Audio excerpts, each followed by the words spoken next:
Okay, hi friends, this is Ron with Fix Automotive again, and short of this one, this video is not going to be so much about doing the Calvan insert for the Ford Triton motor as it is fixing a cylinder that has already had a basic insert put in it and it failed, and we're going to go in and fix it. This particular vehicle is very unique. I haven't had a customer bring me one with this problem before. What's happening is this is the insert for the Calvan kit, which is a big meaty, hardy stainless steel piece that it couldn't go all the way into the engine if it wanted because there's a shelf on the top of it right here. This is the standard insert that most spark plug companies use for 14 millimeter, and it's kind of probably hard to see with my black gloves on, but it's just a small little insert. They're really good for import cars, motorcycles, and stuff like that. My personal suggestion, don't ever use these on a Ford Triton. I don't care if it's the 5.4, the 6.8, or the 4.6. I've replaced so many of these that blow back out, and Calvan actually says on their original videos that, if I remember correctly, that once an insert was put in, their kit wouldn't operate. I think they've changed that now. I've actually done a bunch of these where I've taken them out, or they've blown out, and then I was able to drill them with the Calvan reamer and actually successfully put the Calvan kit on the back side of this. But here's where our problem lies today. The customer, when this spark plug blew out, they were on the side of the road and they had another mechanic try to put one of these inserts in, and apparently when they screwed it into the head, it went all the way in and it fell into the cylinder. So it's actually sitting on top of the piston. And then at some point they did it again because there's actually two of them in there. And that's what this video is about trying to fix, because I'm sure that for you do-it-yourselfers at home, this isn't the first time somebody's done this. So we're going to see if we can figure out how to fix it. As long as you don't start the engine and this doesn't bang around inside the cylinder, you should be able to retrieve this. Pause. Okay, so this is my bore scope. I use a snap-on bore scope. It's pretty high definition. The only downfall is it's got a tiny screen. But it's been with me for quite a few years and it's never failed me. I'm going to show you real quick here what we're looking for. The number 8 cylinder on this engine is the one that originally blew the plug. And if we go down in here, can you see that? There we go. Right here in the lower side of the screen, that's one of those the standard inserts that I just showed you. That's inside the engine laying on top of the piston. Now, this engine has not been started or cranked over since it fell in. So no engine damage has happened as of yet. But if you look really carefully in this photograph, there's actually 2 of those inserts.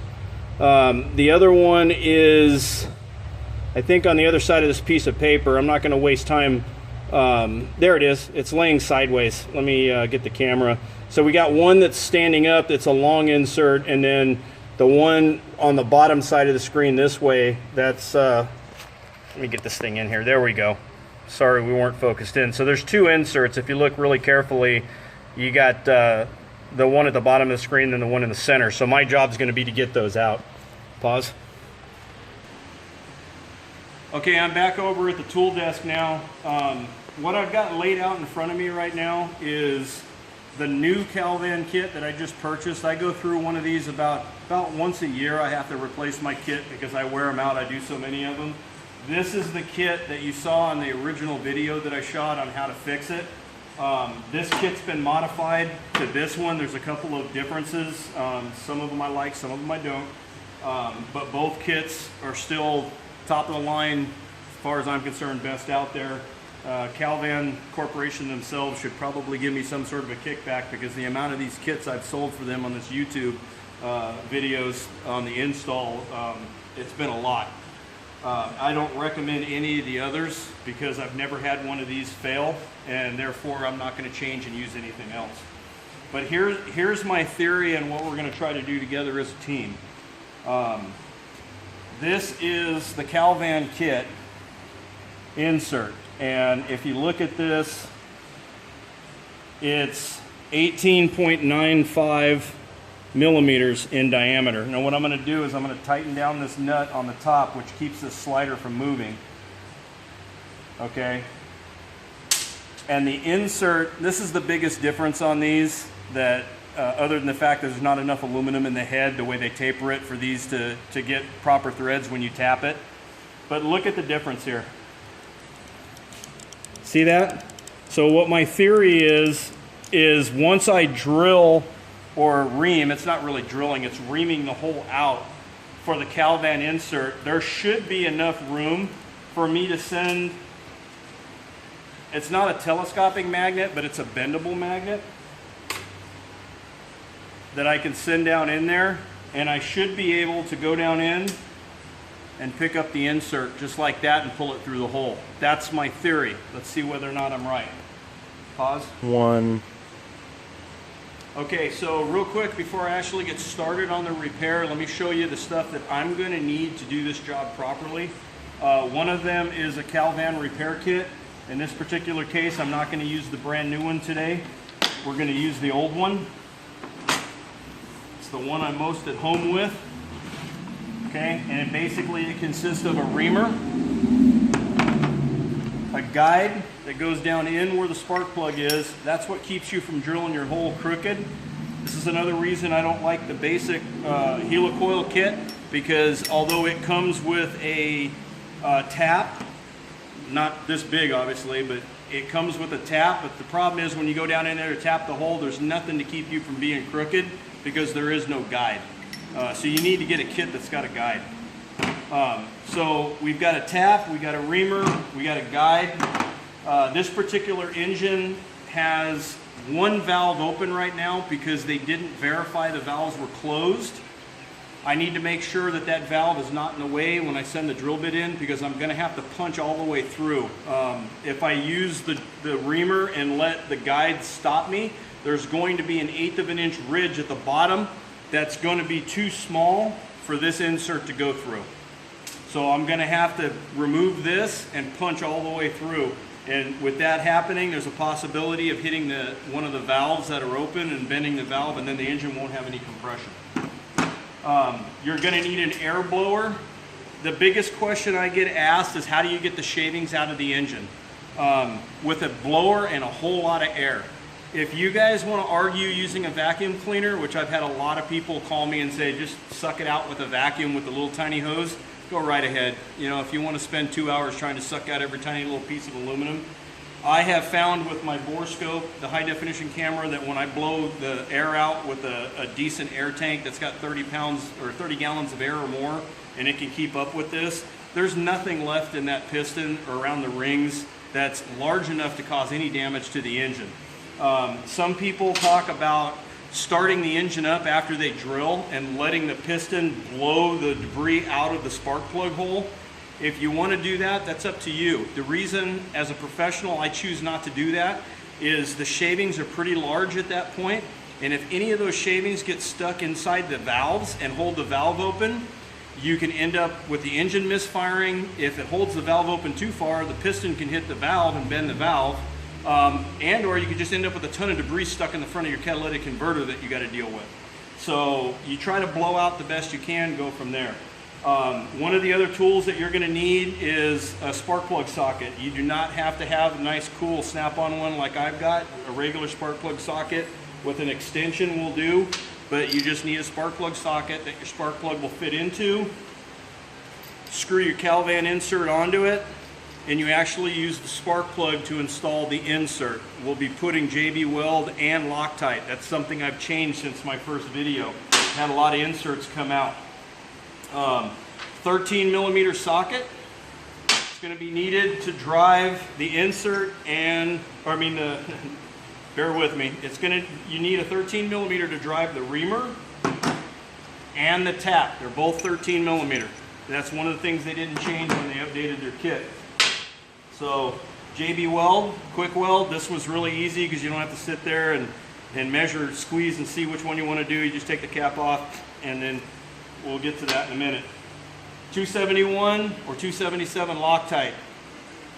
is what I'm using on the threads. This stupid looking piece of cardboard, this is actually here because that's what I'm going to mix my JB weld on. Screwdriver. This is what I use to mix the JB weld, and then when I'm done I wipe it off with a rag. You can use a putty knife or anything you want, so you don't have to have that. This is a spark plug that came out of his engine, and I don't know if you want to look at that, but I'm a little concerned with how that plug burnt up. That thing's ugly. So the inside of the engine looks okay with the exception of a couple hairline scratches in the cylinder, but I'm a little concerned with what we're going to find when we get to that. Here's the big key. We're drilling, basically drilling, tapping slash reaming, however you want to say it, the number 8 cylinder, which is on the driver's side, last cylinder back. It's all the way up against the firewall. This is a gear reducted 3H drive air ratchet. I know I called it an impact on my first video, but you know what? You got to listen to what I mean, not what I say. Ha ha ha. This one's made by Mac Tools. It's gear reducted. It runs at exactly the speed I want it to for this drilling. Doesn't go too fast, doesn't go too slow, and I've never burned it up. I've done hundreds of these kits with this. So doing that. All right, pause it. Okay, apparently the zoom didn't catch, and I didn't catch the cameraman telling me that it didn't do it. So here's a good visual shot of the spark plug. The electrode's completely melted out of it. The customer said he was able to retrieve the electrode with a magnet prior to it getting towed into the shop, and I don't see it in there. So like I said, I don't know what the deal is with this, but we're gonna have to keep an eye on it. Pause. One. Okay, we're back over here. So what we're gonna do right now is I'm gonna take the guide, and I'm actually going to take the drill bit or the reamer and slide it into the guide like so. This thing, the reamer can actually go in a couple of different ways. It's shaped like a triangle if you look at it, a funky looking triangle. I usually aim the flat side towards the valve cover. It's just the way I do it, but I've done it this way, and it's worked also. This is actually what you're using is the sleeve to center the actual bit. This is just there to keep it from rotating. So I'm going to slide this down inside this hole. I've already moved the engine. I didn't show you how I did that. That's on the other video, but I rotated the motor until that valve that was open closed. And so right now what we're going to do is we're going to punch through the cylinder. The one thing I do need to do though with this drill bit real quick is I'm going to pull the E-clip. This E-clip on the original system, don't worry about following me. On the original system, every one of these came with an E-clip, and on my first video I take that E-clip off. On the later videos I quit taking it off, but when you buy a brand new kit from Calvan, it no longer comes with the E-clip, so you don't have to worry about it. It punches through anyway. So now I got the guide in. I'm going to drop the drill bit down in here. I'm going to put a 13 millimeter on here. I'm going to make sure that my air ratchet's in the forward position, so it's going to turn clockwise.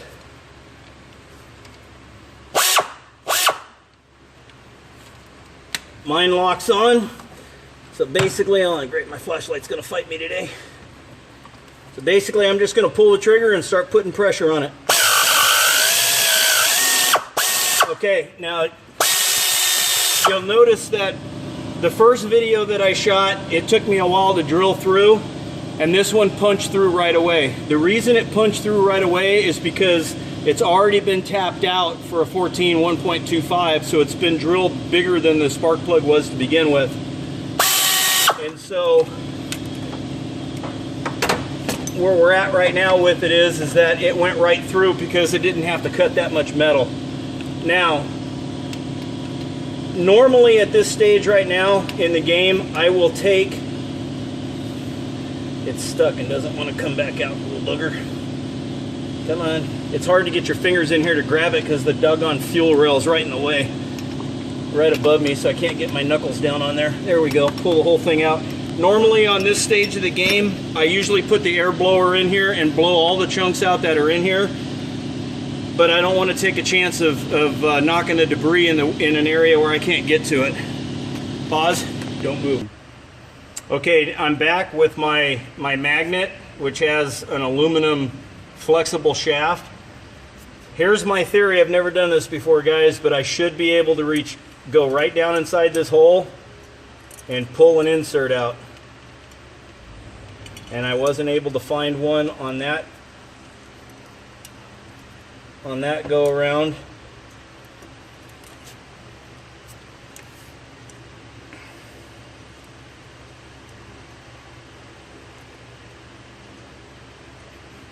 And I wasn't able to find one on that go around.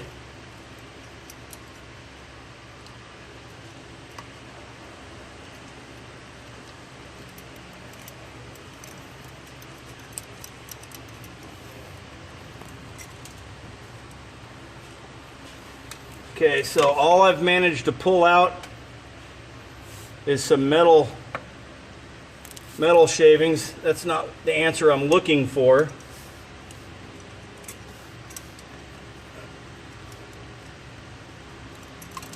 Okay, so I'm going to bend this a little bit because they should be down at the bottom of the cylinder.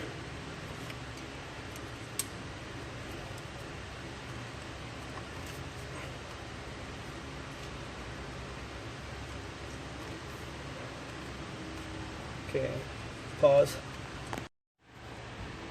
Okay, so this one took me a little while to fish out. Can you see the videotape right there? No. There you go. I've actually used my bore scope to get it lined up. Go ahead and pull back. And hopefully that's the longer of the two. That took me probably 10 minutes of fishing, and I dropped it 100 times. It would not come through the hole like this. Does that show up? Sideways. I had to pick it up like this for it to come through the hole, and I had to wiggle it to get it to come through. So there's one insert. Now I'm going to keep fishing, see if I can get the next one.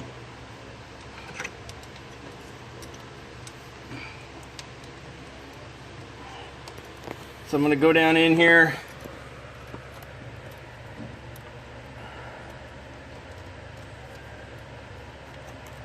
See if I can get this thing up here. This little magnet's been bent so many different directions now it doesn't want to... Are you watching the screen? Okay, so I've got something on the end of it here.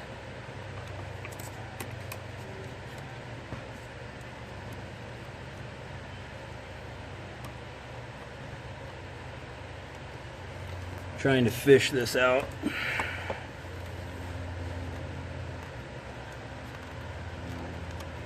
Oh, dropped it again. So that's basically what I'm doing, is I'm sitting here trying to pick this thing up. You can see I've got it on the end of the magnet again. Unfortunately, it's picking it up sideways. I can see the threads. So I need it to fall down in the cylinder. So go ahead and pause because they don't need to see. Okay, so after about 15 minutes of dropping it and dropping it and dropping it on the second one, can you see that? There's the second sleeve that was dropped into the engine. And although there's a lot of aluminum on it from when I did the drilling, there's no indication that the engine had been cranked over. I'm bleeding on the customer's truck, so I'm gonna figure out where I'm bleeding from. Elbow. Okay, I'm not gonna die. It's just blood. I'll wipe it off. We got ourselves a hazardous material situation now. Gonna have to get into the hazmat suit, bio suit, and everything else. All right, so there were two of these inside of there, and I have successfully removed both of them with a magnet that actually used to be straight. Basically what I did was I went down in and picked it up, and then if you picture this as the hole, what I did was I brought it and then basically made it stand like this, and then I managed to rotate the magnet around, and then I just wiggled it up through the hole. Now I've got 45 minutes wrapped up in pulling both of these things out of the cylinder, but at this point, I'm going to have my cameraman zoom in on the video monitor, and when he gives me the heads up that we're zoomed in, we're going to go down in here and look.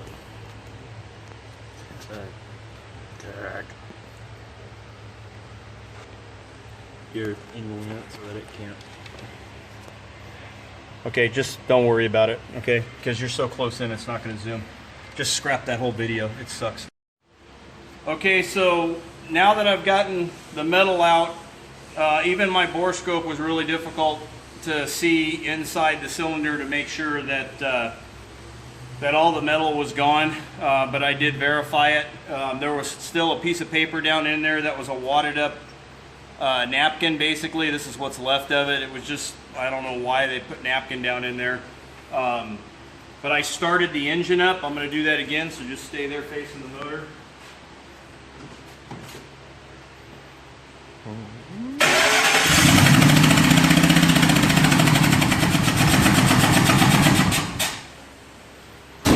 Okay, that's the classic sound of a blown spark plug on a Triton motor. What I just basically did right now was get the paper debris out of there. I'd already got the shavings out. You guys didn't get to see that part. So what I'm going to do now is I'm going to finish the video. I'm going to tap the hole, put the spark plug insert in it, and put that all back together. That's all on my other video. The one thing I am going to add to this is one of the things that I've changed in the way that I do this, a little bit different than Calvan. Instead of putting JB Weld all over the threads, all I do is I JB Weld underneath the hat, and then I 271 or 277 thread lock the actual threads. Now here's the deal, okay? If you put one of these inserts in, and we're going to go through this again here real quick. If you put a Calvan insert on your spark plug, put your JB Weld on it, Loctite or however you're going to do it, and you put it in your tool and you screw this into your engine, your spark plug is now back in your engine and better than new, okay? Here's the key. If for any reason later on down the line you decide you're going to change your spark plugs, or you have to pull the spark plug out for any reason, and you put your spark plug tool on, or your mechanic puts the spark plug tool on, and the insert's on it, this is not a blown insert at this point. What this is the insert merely unscrewed. If you notice how many threads there have on here, there's 10 or 11 threads, just like there should be on the spark plug on the outside. If your insert comes out with your spark plug, merely put some thread locker on it and a little bit more JB Welds after you've swapped it over to the new plug that you're going to use, and screw it back in. Your threads are not damaged. It didn't blow out, it unscrewed. So that's something, food for thought. Once again, this is Ron. We were able to help a customer out, and you know, I was joking around with my cameraman earlier about a thing from Lilo and Stitch that Bubbles, the Child Protective Services guy, makes a comment in the original Lilo and Stitch that he's the guy they call when things go wrong. And things have indeed gone wrong. And we fixed them. We're going to put the insert in it, fire this thing back up, and the customer's going to be happy because we didn't have to pull a cylinder head, which is going to cost them $1,000, $1,500 to do a head gasket, cylinder head, probably timing chain and everything else on it once everything comes apart. So we were able to bypass that and get it going. So once again, Ron, Mobile Fix Automotive, and give me a holler if you need help. Okay, real quick, to finish up, I didn't do this part on the original video that I shot. I did not show you right now how to do the tap. That was in the original video. This wasn't about showing you the insert so much as it was getting the parts out of the engine. But I want to show you how I do the gluing the spark plugs in now. So basically, put your insert on your plug, hand tight, put your plug in your socket, get your JB Weld, pull the cap off, squeeze yourself a couple little dots. Doesn't take much. Matter of fact, most of this is going to get wasted. Take your little screwdriver, wooden stick, whatever you want to use. Mix this until it turns gray. It'll actually be kind of a dark gray, but it definitely isn't going to be black, and it definitely isn't going to be white. Once you get a nice consistent color to it, get yourself a nice scoop. And the hat is the part with the shoulder on it. Just put some in the hat. You don't want to overdo it because you don't want it to squeeze out and make a huge mess. But what I do is, this is just basically to seal the compression gases inside the engine, I believe. I'm not the engineer, but it seems like that's the logical thing for it to happen. Once I do that, I clean off my screwdriver, because if you let that dry, your screwdriver basically goes in the trash can. And then at this point, I take my thread locker and I basically run a couple of lines of thread locker. And then at this point, screw it into the engine, torque it down to specification, put your coil pack back on, fire the engine up, clear your codes. It's perfectly normal for the engine to misfire on the cylinder that you just fixed. Sometimes it's because little pieces of debris get stuck under the valve or whatever the case is. More often than not, the engine will misfire for me for about 45 seconds to a minute, and then it'll smooth out and it never does it again. Everything gets cleared out. So hopefully that helps you. Hopefully that helps you guys out.